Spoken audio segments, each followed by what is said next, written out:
भाजपा के इस press conference में जुड़े हैं उनका स्वागत है और उनको धन्यवाद भी है। आज एक बहुत ही महत्वपूर्ण विषय भारतीय जनता पार्टी आप सबके सामने रखना चाहती है। कुछ तथ्य जिनको लेकर भ्रम फैलाने की कोशिश की जा रही है, खास करके वैक्सीन और ब्लैक फंगस की जो दवाई है एम्फोटेरिसिन बी, उसको लेकर कुछ नेता जिस प्रकार की राजनीति कर रहे हैं, हमें लगता है कि ऐसे में बहुत शांतिप्रिय तरीके से इन विषयों का जवाब होना चाहिए, राजनीति नहीं होनी चाहिए। पहला विषय जो आज रखा जाएगा वो वैक्सीन का है, myths and facts on Indian vaccination process. क्या भ्रम है और क्या सच्चाई है? भ्रम क्या है? हमने कई बार कई मुख्यमंत्रियों को, राहुल गांधी को, अरविंद केजरीवाल को ये कहते हुए सुना कि जो केंद्र सरकार है वो उचित कदम नहीं उठा रही है बाहर से वैक्सीन लाने के लिए। जो इंपोर्ट होना चाहिए वैक्सीन वो हम ठीक नहीं कर रहे हैं। सच्चाई क्या है?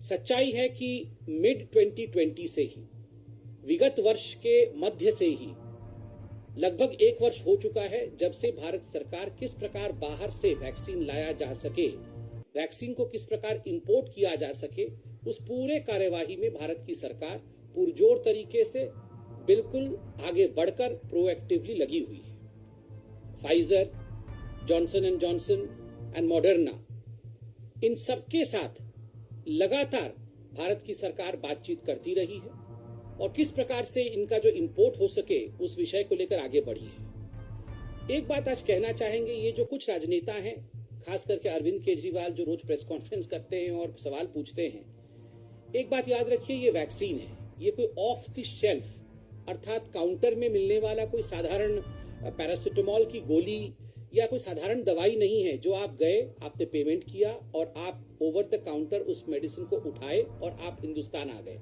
ऐसा नहीं होता है। इसके पीछे बहुत सारी पेचीदगियां होती है, बहुत तरीका होता है, बहुत सारी बातचीत की आवश्यकता होती है जो भारत सरकार लगातार विगत वर्ष से कर रही है। आपने यह भी देखा होगा, इन्हीं बातचीतों का नतीजा रहा है, इन्हीं नेगोशिएशंस का नतीजा रहा है कि जो स्पुतनिक वैक्सीन है, जो रशिया का स्पुतनिक वैक्सीन है, वो किस प्रकार से हिंदुस्तान में लाया गया, डॉक्टर रेड्डी लैब के साथ मिलकर उसका प्रोडक्शन किस प्रकार हिंदुस्तान में बढ़ाया जाएगा। अब वो टेक्नोलॉजी भी इंडिया में अब आएगी, इस विषय को हमने देखा है। अब स्पुतनिक हिंदुस्तान में लगना भी आरंभ हो गया है। तो ये भारत सरकार की एक बहुत बड़ी अचीवमेंट है। दूसरा मिथ जो यहाँ पर, दूसरा भ्रम जो यहाँ फैलाने की कोशिश कई लोगों ने की कि centre has not approved vaccines available globally, कि वैश्विक स्तर पे जो वैक्सीन्स हैं उनको भारत की सरकार अप्रूव नहीं कर रही है और इस कारण से कहीं ना कहीं भारत में वैक्सीन की कमी रह रही है। मित्रों, ऐसा नहीं है, बिल्कुल ऐसा नहीं है। और मैं आपको उदाहरण देकर बताता हूं कि जो केंद्र की सरकार है उन्होंने भारत के अंदर वैक्सीन का प्रवेश हो सके, जो वैक्सीन बाहर निर्माण होते हैं उसके लिए जो भी नॉर्म्स होते हैं, जो भी कानून होते हैं, उसको उन्होंने लचक बनाया, उसको उन्होंने ईज किया था अप्रैल के महीने में।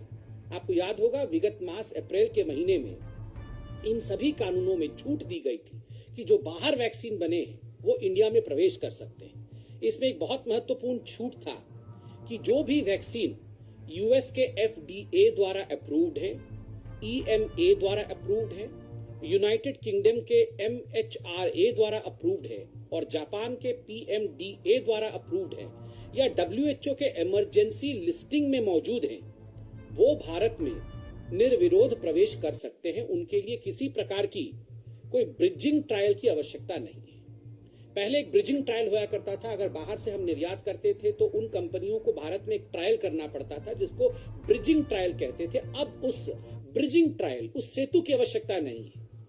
आप अगर इन कंपनियों द्वारा, इन देश के इन कंपनियों द्वारा, इन मानक द्वारा आपको बिल्कुल मानक प्राप्त है तो आप हिंदुस्तान में निर्विरोध प्रवेश कर सकते हैं। ये अप्रैल के महीने में ही हिंदुस्तान की सरकार ने जारी किया था। ठीक उसी प्रकार भारत ने एक और अमेंडमेंट करके जो ट्रायल रिक्वायरमेंट्स थी, इन वैक्सीन के मैन्युफैक्चरर्स की जो ट्रायल रिक्वायरमेंट्स थी उसको भी वेव ऑफ किया था। तो एक तरह से जो वैक्सीन दूसरे देशों से हिंदुस्तान आने में बिल्कुल मौजूद थी, जो तैयार थी, उनके लिए हमने वो द्वार खोल दिया था। तीसरा विषय जो यहाँ कई लोगों ने भ्रम फैलाया कि जो केंद्र की सरकार है वो डोमेस्टिक मैन्युफैक्चरिंग, घर के अंदर जो मैन्युफैक्चरिंग होती है उसको कहीं ना कहीं तवज्जो नहीं दिया है, उसको बढ़ावा नहीं दिया है और इसके कारण डोमेस्टिक मैन्युफैक्चरिंग कम हो रही है। बिल्कुल गलत बात है, इस भ्रम को तोड़ने की आवश्यकता है। बंधुगण, आपको पता है कि जो एक इंडियन कंपनी है भारत बायोटेक, उसके पास अपना लाइसेंस है, तो भारत की सरकार ने ये इंश्योर किया कि भारत बायोटेक अपने इस लाइसेंस को 3 अदर कंपनियों के साथ, 3 अदर प्लांट्स के साथ बांटे और वह भी कोवैक्सीन के प्रोडक्शन को आरंभ करे। तो 3 और कंपनियों को भी बांटने का काम किया गया। ठीक उसी प्रकार भारत बायोटेक का अपना केवल एक प्लांट था। जब ये पूरा प्रोसेस शुरू हुआ तो कोवैक्सीन मैन्युफैक्चरिंग के लिए भारत बायोटेक का केवल एक प्लांट था। मैं धन्यवाद देना चाहूंगा भारत सरकार का कि आज भारत बायोटेक का 4 प्लांट है, क्योंकि भारत सरकार ने प्रोएक्टिवली काम करके किस प्रकार से प्रोडक्शन बढ़ाया जाए कोवैक्सीन का, उसके लिए काम किया है। यही भारत बायोटेक जो आज लगभग 1 करोड़ प्रति माह की मैन्युफैक्चरिंग करती है, अक्टूबर के महीने तक 10 करोड़ प्रति माह मैन्युफैक्चरिंग करेगी। 1 करोड़ से, आप सोचिए, 1 करोड़ से 10 करोड़ तक का ये सफर चंद महीनों के अंदर कोवैक्सीन पूरा कर रही है। ये विश्व में किसी भी और कंपनी और किसी भी और देश में बिल्कुल देखने को नहीं मिलता है। यह केवल हिंदुस्तान में ही हुआ है।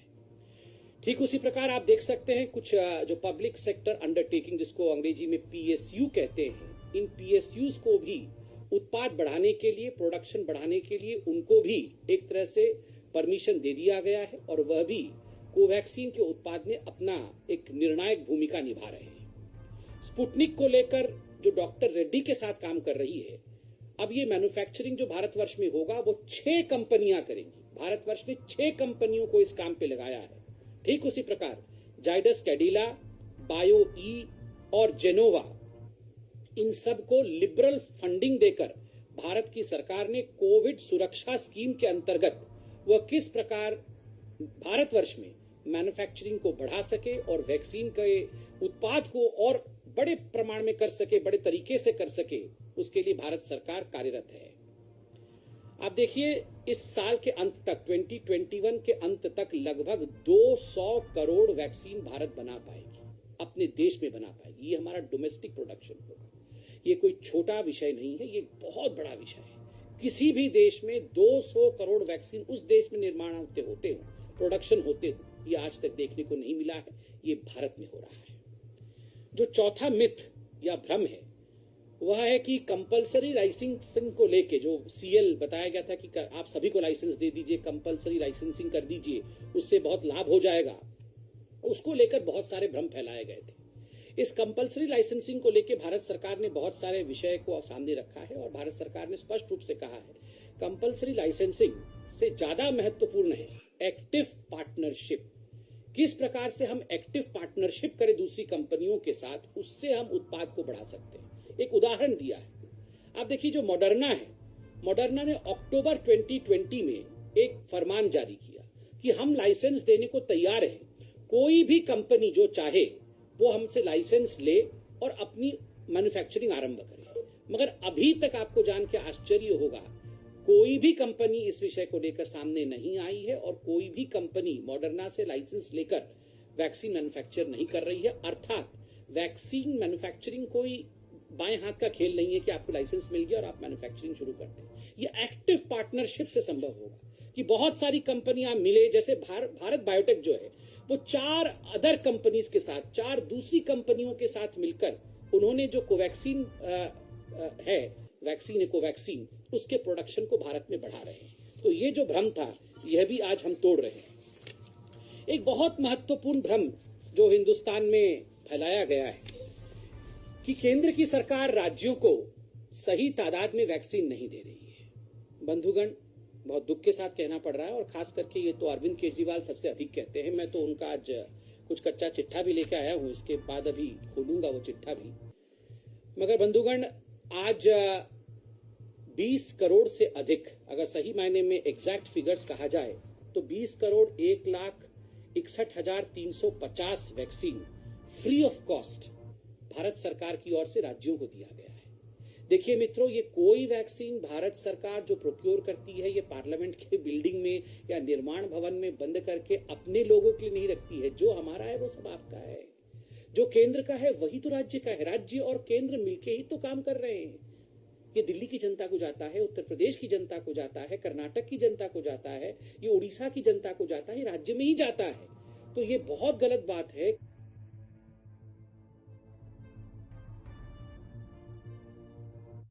करने की जो होड़ लगी हुई है कुछ मुख्यमंत्री और कुछ राजनेताओं में, मुझे लगता है ये कहीं ना कहीं इस युद्ध में उचित नहीं है। ये युद्ध की बेला है, इसमें इस प्रकार का होड़ नहीं होना चाहिए। देश आगे बढ़ना चाहिए, देश जीतना चाहिए।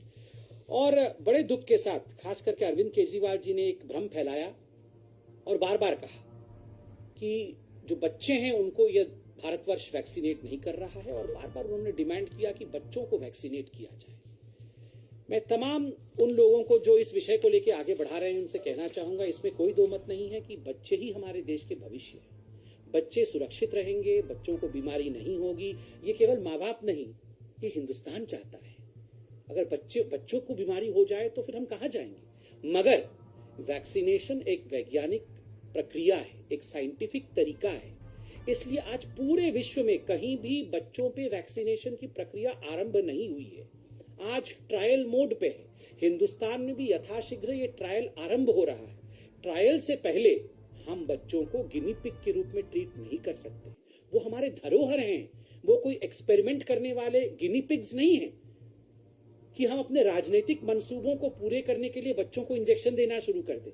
जब तक कि WHO, जब तक कि पूरा विश्व इन सब विषयों पे वैज्ञानिक दृष्टिकोण के साथ कि उन पे कोई खराब असर नहीं पड़ता है, जो वैक्सीन वयस्कों को लगता है, एडल्ट्स को लगता है, वो बच्चों को लग सकता है। इन सभी विषयों में जब तक कि पुख्ता जानकारी के साथ ट्रायल्स कंप्लीट ना हो, हम अपनी बच्चों की जिंदगी के साथ खिलवाड़ नहीं कर सकते हैं। और केजरीवाल जी, आपसे भी हाथ जोड़ के निवेदन है, बच्चों को इस लड़ाई के बीच में मत लाइए। हम सब चाहते हैं बच्चे सुरक्षित रहे, मगर आप बच्चों को लाकर जिस प्रकार से वैक्सीनेशन ड्राइव को डिरेल करना चाहते हैं, मुझे लगता है ये उचित नहीं है। अब कुछ विषय गंभीरता के साथ दिल्ली पर आते हुए करेंगे। लगभग 12 बजे हैं, आप जानते हैं रोज 12 बजे, मुझे लगता है अभी 12:10 हुए हैं, तो 10-15 मिनट बाद अरविंद केजरीवाल जी का समय हो जाएगा, वो टीवी पे आएंगे, क्योंकि रोज 12 बजे के आसपास वो टीवी पे आते हैं और फिर कुछ भ्रामक बातें भी करते हैं, कुछ सवाल भी पूछते हैं। तो आज हमने सोचा कि हम भी कुछ सवाल बना के लाएं और उनसे पूछें, क्योंकि 10 मिनट बाद वो आने ही वाले हैं।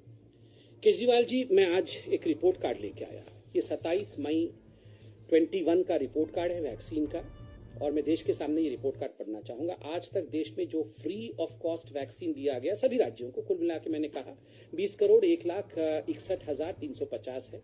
दिल्ली को कितना अभी तक फ्री वैक्सीन दिया गया है केंद्र सरकार द्वारा? दिल्ली को अभी तक कुल मिला के 45,46,070, 45,46,070 इतनी वैक्सीन जो है वो दिल्ली को फ्री केंद्र सरकार से दिया गया है।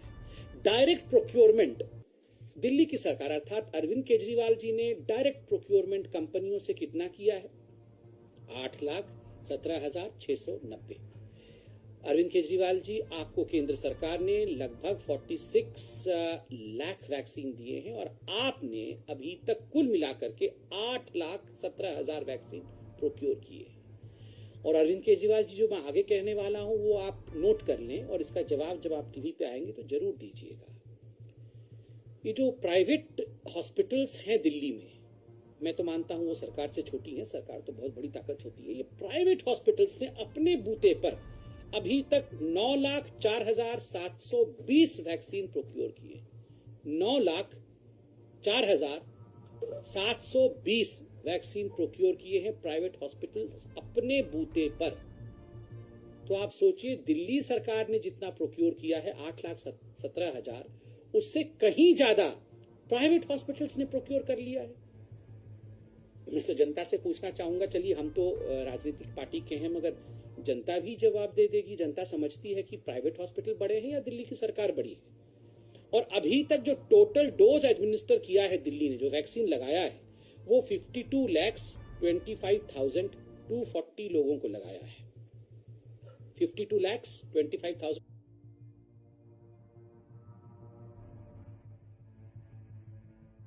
टोटल डोज जो दिल्ली सरकार ने अपने पैसे से खरीद करके अपने दम पे लगाया है, वो मात्र 13% है। कुल वैक्सीनेटेड लोगों का दिल्ली में जितने लोग वैक्सीनेट हुए हैं उसके केवल 13% लोगों को अरविंद केजरीवाल जी ने अपने दम पे वैक्सीनेट किया है। 13% लोगों को वैक्सीनेट किया है, मगर 1300% बार प्रेस कॉन्फ्रेंस करके मतलब यहां राजनीति किया है। मोदी जी ने ऐसा कर दिया, मोदी जी ने वैसा कर दिया, हमें वैक्सीन नहीं दिया, हम तो चाहते थे 3 महीने के अंदर सारा कुछ कर लें, मगर प्राइवेट हॉस्पिटल से भी कम आपने प्रोक्योर किया है अरविंद जी। अभी आप टीवी पे आएंगे अरविंद जी, तो इसका जवाब प्लीज थोड़ा सा लिख के रखिएगा, थोड़ा दे दीजिएगा प्लीज। अरविंद जी, एक दूसरा सवाल भी आपके लिए है।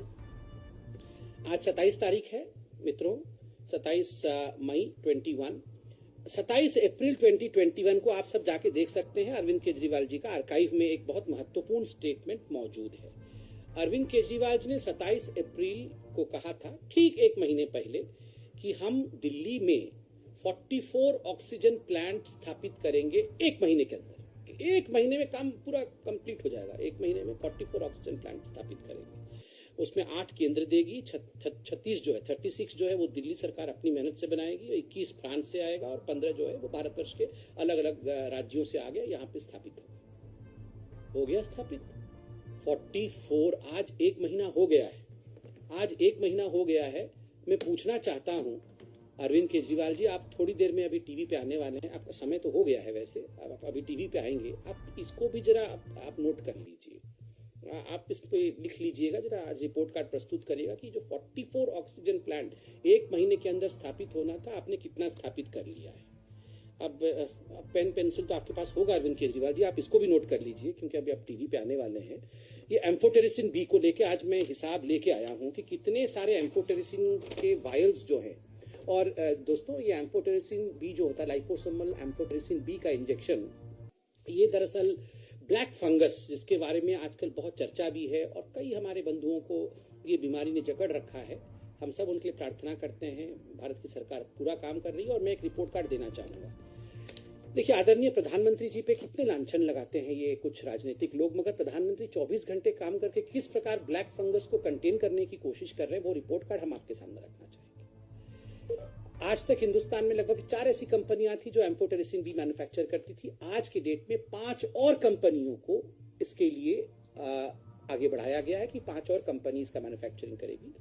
पीएम ने एक मीटिंग करके, प्रधानमंत्री नरेंद्र मोदी जी ने मीटिंग करके जितने भी भारतवर्ष के अनवॉयज पूरे विश्व में मौजूद है, सबसे कहा है कि रातों रात काम करके किसी भी देश में अगर एक भी वायल एम्फोटेरिसिन बी का है, वो हिंदुस्तान आना चाहिए।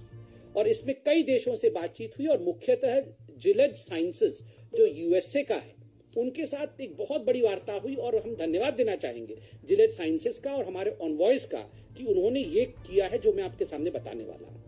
जिलेड साइंसेस अब एम्बिसोम जो है, एक एम्बिसोम इंजेक्शन है, वो माइलान के माध्यम से भारतवर्ष भेज रही है। 1,21,000 वायल हिंदुस्तान आ चुके हैं आज के डेट पे, जब हम ये प्रेस कॉन्फ्रेंस कर रहे हैं। 85,000 वायल्स अभी रास्ते में है। एक आध दिन में 85,000 वायल भी भारतवर्ष पहुंचेंगे। ये जो कंपनी जिलेड साइंसेज है, वो 1 मिलियन डोज एम्बिसोम ये इंडिया को सप्लाई करेगी आने वाले समय में, बहुत जल्दी ही। और जिस कंपनी का मैंने नाम लिया, जिलेड साइंसेज, उन्होंने अपना जो भी स्टॉक पूरे विश्व में था उसको विड्रॉ कर लिया है और सारा स्टॉक हिंदुस्तान को सप्लाई किया जाएगा। ये बहुत बड़ी अचीवमेंट है और ये नरेंद्र मोदी जी ने सभी ऑनवॉयस के साथ मिलकर के डायरेक्ट इंटरवेंशन करके ये अचीव किया है। अब अरविंद जी, चूंकि समय हो गया, आप टीवी पे आएंगे, मैं ज्यादा नहीं बोलूंगा, मगर दिल्ली को जो मिला है मैं आपको बता देता हूं एलोकेशन। दिल्ली को 11/5/21 को मिला था 2150, 19/5/21 को मिला था 600 वायल, 20/5/21 को मिला था 430 वायल, 21/5/21 को मिला था 670 वायल, 24/5/21 को मिला था 400 वायल, 25/5/21 को मिला था 300 वायल। तो कुल मिलाकर आज जब ये प्रेस कॉन्फ्रेंस हुआ है, दिल्ली को मिला है 4,550 वायल। अरविंद जी, 4,550 वायल, जितने भी मरीज दिल्ली में ब्लैक फंगस के हैं उनको ट्रीट करने के लिए एक अच्छी संख्या है। हम चाहते हैं और भी आपको दें और आज और भी आपको पहुंचाया जा रहा है।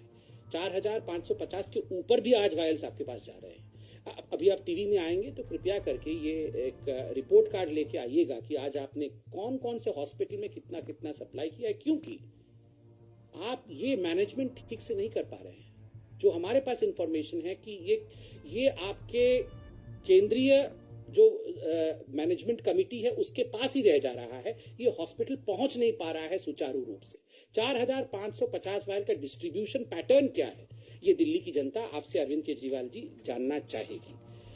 अरविंद जी, हम आपसे ये भी जानना चाहेंगे, क्योंकि आपके टीवी के आने का समय हो गया है, कि 1.5 लाख वैक्सीन डोजेस जो कल शाम तक आपके पास थी, वैसे तो 1.5 लाख वैक्सीन से अधिक आपके पास थी कल शाम तक, आपने उसमें से कितना जो है लगवा दिया है और आज कितना आप उसका खपत कर लेंगे, और इसके लिए क्या प्लान किया है, इस विषय में आप बताएं।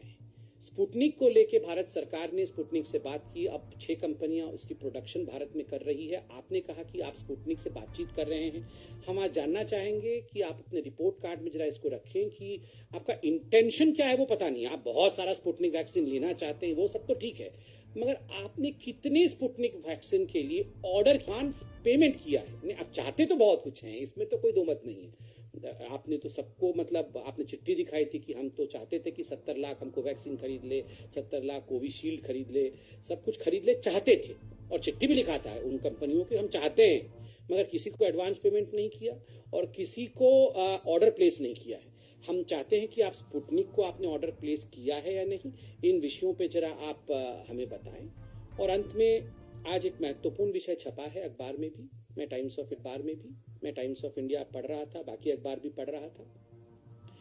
कुछ दिनों से 26 जनवरी में जिस प्रकार से कुछ उपद्रवियों ने लाल किले के ऊपर जो हुड़दंग किया था, जो खिलवाड़ किया था हिंदुस्तान के संविधान के साथ, हिंदुस्तान के लोकतंत्र के साथ, उन हुड़दंगियों पे चार्जशीट करते हुए कहा है आज दिल्ली पुलिस ने कि दरअसल मकसद था कि किस प्रकार से प्रोटेस्ट साइट लाल किले पर शिफ्ट किया जाए।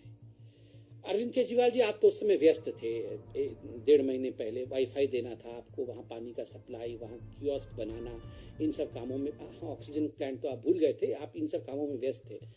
अरविंद केजरीवाल जी, आपको क्या लगता है कि ये जो अराजक तत्व हैं जो 26 जनवरी में आकर के लाल किला पे हुड़दंग मचाना चाहते थे और आज उनके खिलाफ चार्जशीट हो रहा है, क्या आपको नहीं लगता है कि आपको भी माफी मांगनी चाहिए?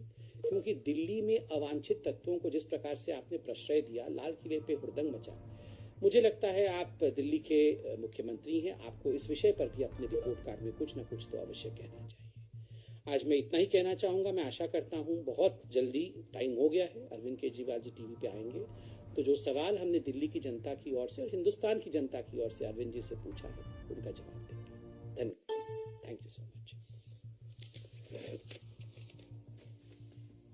कोई सवाल कोई पूछना चाहे जो हमारे भाई जुड़े हुए हैं?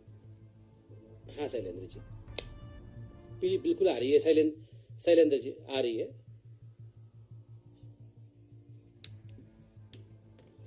See, you have to I mean, by now we all have learned one thing, that as far as Mr. Rahul Gandhi is concerned, he knows nothing and speaks everything.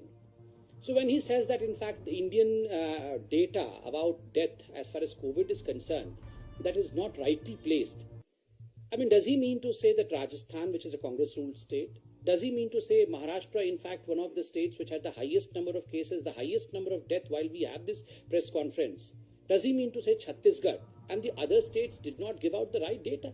So he should pick up the phone, he should talk to the chief ministers of Congress-ruled states. As you rightly pointed out, there is a huge discrepancy between what is projected as far as death data in Rajasthan is concerned and what the actual figures are. He should pick up the phone, he should talk to their chief ministers rather than existing in the republic of Twitter and playing this tweet game. Yes, ANI. Gaurav, just a second. Gaurav ji has raised his hand. Can I let ANI ask one question and then madam I will come back to you. Thank you. Rahul Gandhi ने फिर आज सवाल उठाया है, कहा कि आप केंद्र सरकार की प्राथमिकता सोशल मीडिया, झूठी ईमेल, लेकिन जनता की प्राथमिकता रिकॉर्ड तो महंगाई और कोरोना वैक्सीन में कैसे अच्छी? देखिए, राहुल गांधी जी, उनकी प्राथमिकता सिर्फ एक ही है। राहुल गांधी जी की प्राथमिकता है झूठ फैलाना, भ्रम की राजनीति करना, जमीन पर उतरकर कोई सेवा कार्य नहीं करना, केवल ट्विटर खेलना, रोज एक ट्वीट कर देना। one tweet a day will not drive corona away. You have to really work hard on the ground. You have to procure vaccines. You have to see to it that, in fact, the people in the states which are Congress ruled are protected. And that's where the Congress party is failing. We had maximum number of cases from Maharashtra, which is, in fact, a MVA ruled state. We had maximum number of deaths. And, in fact, while we have this press conference, the state which has reported most number of deaths, more than 1,000, is Maharashtra. So why doesn't he please counsel his own state chief ministers to see to it that proper measures are being taken, rather than tweeting and just attacking the government and getting into negative politics? हाँ Neeraj ji, last question Neeraj ji. हाँ नीरज जी, बोलिए बोलिए नीरज जी। मैं तो इतना ही कहना, मैंने देखा नहीं है क्या स्टेटमेंट जारी किया है, मैं इतना ही कहना चाहूंगा, भारत विश्व में सबसे सुरक्षित देश है, सब लोग यहाँ सुरक्षित है, किसी को परेशान होने की कोई आवश्यकता नहीं है। Thank you so much. Anamika ji पूछिए पूछिए, विल एंड दिस।